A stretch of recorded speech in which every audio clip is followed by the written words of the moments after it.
लोकहित में आप सभी का स्वागत है। इस वक्त मैं मौजूद हूं आजाद मैदान में, जहां पर शिक्षक एक 9 तारीख से अमरण उपोषण पे बैठे हैं।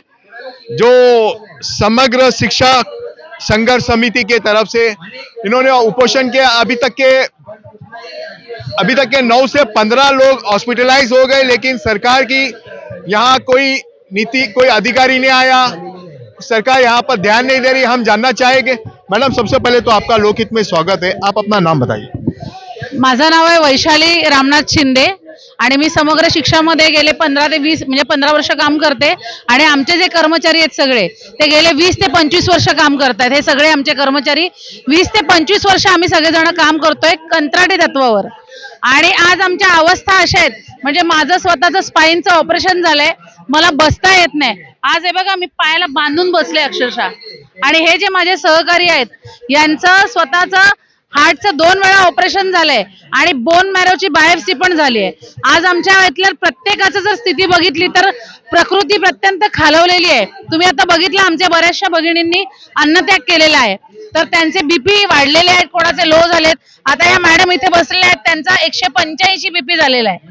म्हणजे दिवसेंदिवस परिस्थिती बिकट होत चालली आहे आणि शासनाला आमची एकच विनंती आहे की आम्हाला कायम करा।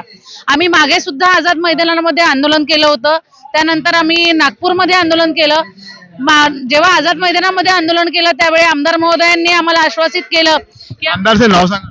आमदार महोदय म्हणजे आमचे अभ्यास समितीचे जे सगळे संघटक होते ते म्हणजे जमो अभ्यंकर साहेब असतील, म्हात्रे साहेब आहेत, कायंदे मॅडम आहेत, या सगळ्यांनी, दराडे साहेब आहेत, या सगळ्यांनी आम्हाला आश्वासित केलं होतं की आम्ही तुमचं काम मॅरेथॉन पद्धतीने रन करू आणि तुम्हाला लवकरच न्याय देऊ। त्याच्यानंतर पण खूप गोष्टी झाल्या, पण आमच्या कामामध्ये तेवढी गती हवी तशी आलेली नाहीये।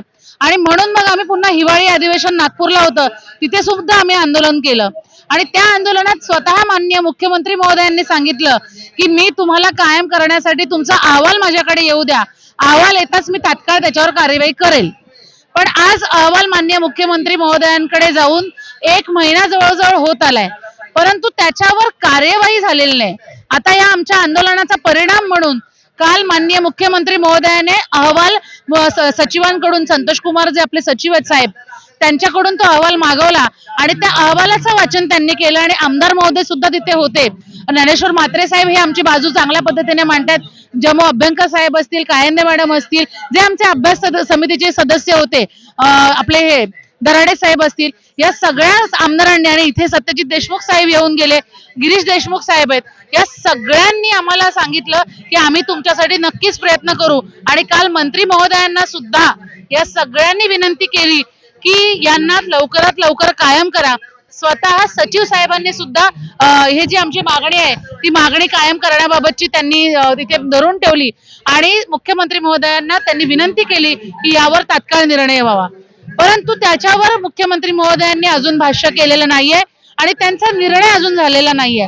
तर तो निर्णय लवकरात लवकर व्हावा आणि कॅबिनेट मध्ये आमचा कायमचा निर्णय पक्का व्हावा।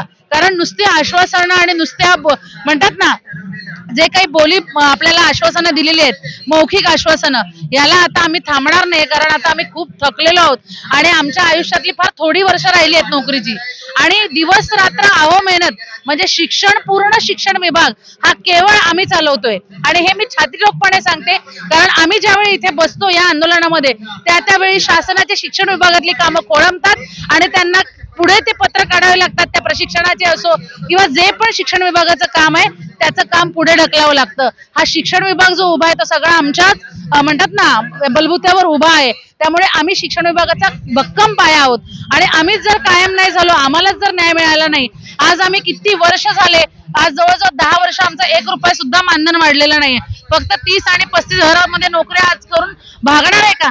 आज आम्ही सगळेजण उच्च शिक्षित आहोत। मी स्वतः MA BEd आहेत, बरेचसे माझे बांधव, माझ्या भगिनी PhD आहेत, डॉक्टरेट झालेले आहेत आणि सगळेच MA BEd आणि आम्हाला शिक्षणाचा सुद्धा 5 वर्षाचा 3 वर्षाचा असा अनुभव आहे। शिक्षक म्हणून आम्ही काम केलेलं आहे, म्हणजे सगळे नियम पाळून आणि आमच्या नेमणुका सुद्धा शासनाने नियम पाळूनच केल्या आहेत। आमच्या लेखी परीक्षा झाल्या आहेत, मौखिक झालेल्या आहे, इंटरव्ह्यूज झालेले आहेत, त्याच्यानंतरच आम्हाला नोकरीमध्ये कायम केलेलं आहे। आणि आज कायम करून आज आम्ही एवढी वर्ष निष्ठेने काम करतोय, तरी सुद्धा शासनाला जर आमची किंमत नसेल, प्रशासनाला जर आमची किंमत नसेल, तर आम्ही काम करून उपयोग काय आहे? म्हणजे आम्ही आज एवढी 20-25 वर्ष निरंतर सेवा केली आणि इतकं छान काम केलं, पण तरी सुद्धा शासनाला जर आमची कीव येत नसेल तर आज आम्ही सगळ्यांनी शपथ घेतलेली आहे की जोपर्यंत आमच्या कायमचा निर्णय कॅबिनेट मध्ये होणार नाही तोपर्यंत आम्ही हे आंदोलन मागे घेणार नाही आणि आम्ही हे आझाद मैदान सोडणार नाही, भले आमचा जीव गेला तरी चालेल। मैडम, जैसे कि अभी मार्च का महीना चालू है, बच्चों के एग्जाम चालू है, इस वक्त अधिवेशन करना जरूरी है, बच्चों का भविष्य खराब हो रहा है, उस बारे में कुछ बताएं। नहीं, बच्चों का देखो, अधिवेशन का जो पैंतरा रखा है, हिवाड़ी अधिवेशन, उन्हाड़ी अधिवेशन, वो सरकार का निर्णय, उसमें हम नहीं कुछ बोल सकते। लेकिन जो भी अधिवेशन हो रहा है उस अधिवेशन में अगर जनता की हाक नहीं सुनेंगे सरकार, तो उस अधिवेशन का ही फायदा क्या। मेरा बोलने का मतलब क्या, जो अभी इलेक्शन, अभी उसका टाइम है, एग्जाम का टाइम है, बच्चों का भविष्य का टाइम है, इस टाइम आंदोलन करना सही है का? आंदोलन करना सही है कि नहीं है, हमारा तो सही है सर, क्योंकि हमें आंदोलन करना ही है। अधिवेशन जब जब शुरू होगा तब तब हम आंदोलन करते हैं और यह हमारा आखिरी आंदोलन था। इसके लिए हमारे भी बच्चों की एग्जाम चल रही है ना, मेरा खुद का बच्चा 12वीं में है, इनका सर की भी लड़की 12th में है और बहुत सारे बच्चे लोग की 10वीं में 12वीं में बच्चे हैं। लेकिन अभी सरकार को अभी जब ये आंदोलन क्या बोलते हैं अधिवेशन चल रहा है, तो उस अधिवेशन तक हमारी मांग पहुंचाने के लिए हमें यहाँ आना जरूरी है। तो सरकार ने निर्णय लेना था कि वो अधिवेशन कब लेना है, उसके बारे में हम कुछ नहीं बोल सकते, लेकिन जो ये अधिवेशन है उसमें हमारी मांग पूरी हो जाए और हमें कायम की जो कैबिनेट निर्णय है वो लेना चाहिए, बस यही है हमारी मांग। अगर समझ लो, अगर सरकार का कोई अधिकारी नहीं आता है या आपकी मांग पूरी नहीं होती है, तो इसके आगे आपका क्या कदम होगा? सरकार अगर हमारी मांग पूरी नहीं करते और कोई अधिकारी आके हमें सिर्फ आश्वासित नहीं, हमें लिखित निर्णय चाहिए, वो हमें जैसा निर्णय जो हमारा कायम का निर्णय वो लिखित स्वरूप में और कैबिनेट में उसका निर्णय होना चाहिए। वो होने के बाद ही हम शांत बैठेंगे। अगर सरकार इसकी बोलते ना दखल नहीं ले रहे तो हम सिर्फ हमारे कर्मचारी आए हैं, इसके आगे जाके हम हमारे बाल बच्चों के सहित यहाँ बैठेंगे और ये संख्या आपको तभी और अधिक दिखेंगी।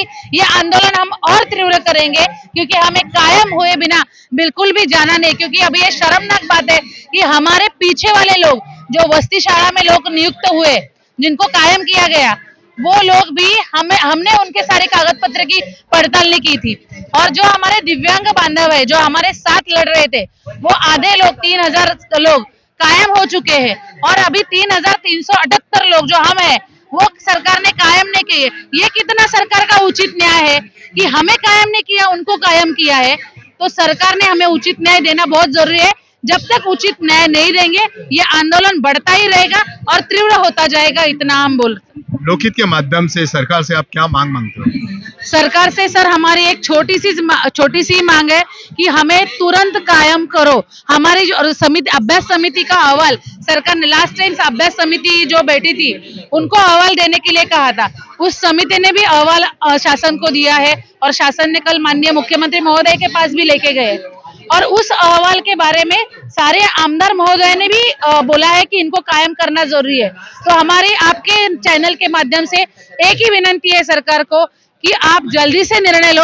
कितना देर हमें बिठाना है ये सरकार के हाथ में है। सरकार ने अगर निर्णय लेना सोचा तो 2 दिन भी सरकार को नहीं लगेंगे इसका निर्णय लेते हुए। तो आपके माध्यम से मुझे यही बोलना है कि हमें तुरंत कायम करने की घोषणा कैबिनेट में की जाए। इतनी सी छोटी सी मांग हमारी है, वो पूरी करें। Thank you.